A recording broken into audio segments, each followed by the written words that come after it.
next building up here behind me is actually the headquarters of the Apprentice Boys, a local Protestant marching organisation. This is called the Memorial Hall. This is where they actually conduct the business. Now you see a fence along the clear part of the wall here ahead of me. And right up until a few years ago, the side of this building had been badly vandalised. People thrown paint on it over many years. It's been all cleaned up and we're glad to see that happening.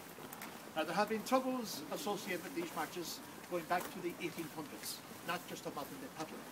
But the local businessmen of the city decided some years ago to try and do something about this. So they got themselves together, formed themselves into a committee, and they now act as mediators between the Apprentice Boys on one hand, the local Catholic community on the other hand. As a result of that, we've had some of the most peaceful marches that we've ever had.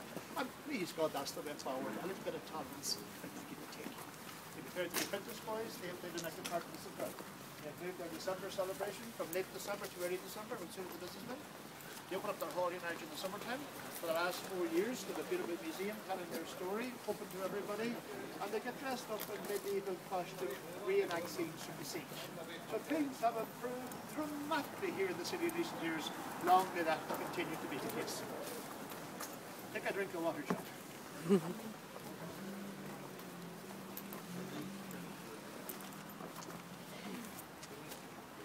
This next building up here behind me is the Presbyterian Church. There's a wonderful story attached to this. About 10 years ago, this building had to close down, and it developed a major problem with dry rot in the roof. So on a health and safety issue, the minister of this church, the Reverend David Latimer, had to bring his congregation to practice in the nearby Methodist church while he tried to organise the finances for the repair of the church. And there was a huge amount of money involved, run to millions of pounds, so he wasn't having a lot of luck. So about 4 years ago, we decided on a change of tactics. And he headed off with the British Army to do a tour of duty in Afghanistan as a padre with the Territorial Army.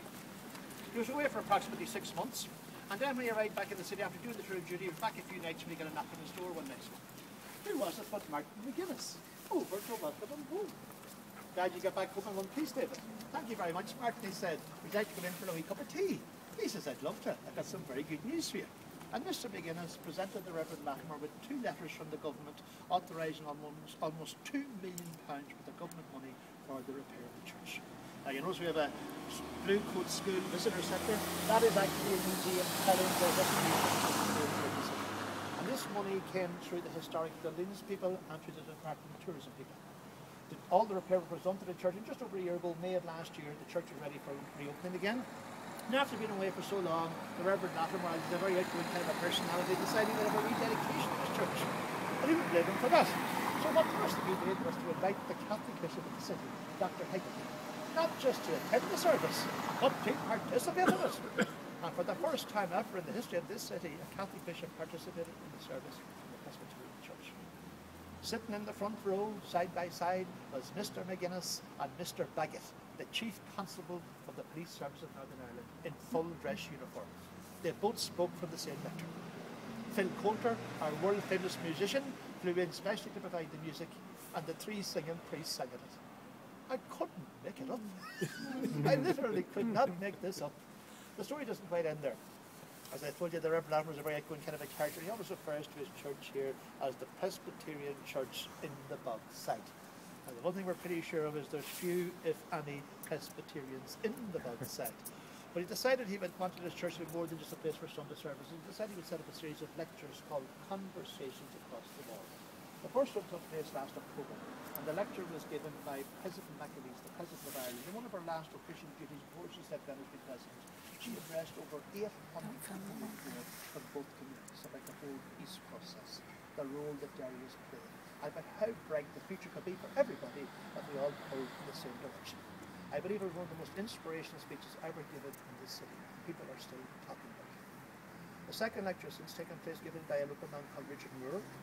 Back in 1972, as a 10-year-old schoolboy, he was on his way home from school in the Clyde Stadium behind you, and he was shot in the face by a British soldier with a rubber bullet. He has been completely blind ever since. He did not let that into his life. He became a successful businessman, but more importantly, he set up an international charity called Children in Crossfire, which does wonderful work, and he started with the people over there. And he was standing in here speaking to over 600 teenagers from both communities about the futility of violence. He was beside him but the soldier who fired the bullet. They are now the best of friends. I do not know what the third lecture is going to be, but I'm waiting with bated breath. It will have to be something very special to beat those two. But But to see the church back in use as a church is vitally important, because as I told you, we lost so many of our buildings during those days of the 70s, that as to see it back in use is vitally important to the city and to ourselves. But I want to tell you a wee story again about that whole upsurge in IRA bombings in the 70s. I tell a wee story that might convey that message to you in an interesting way. One morning in 1976, a little old lady living out here in William Street, just outside the city walls, she heard a very, very loud bang. And she came rushing out of her house and she said to a man walking by, "Hi, Jimmy, what was that loud bang?" "Ah, don't worry your head, Maggie," he said. "It's just another bomb gone off up the town." "Oh, thanks be to God. I thought it was thunder."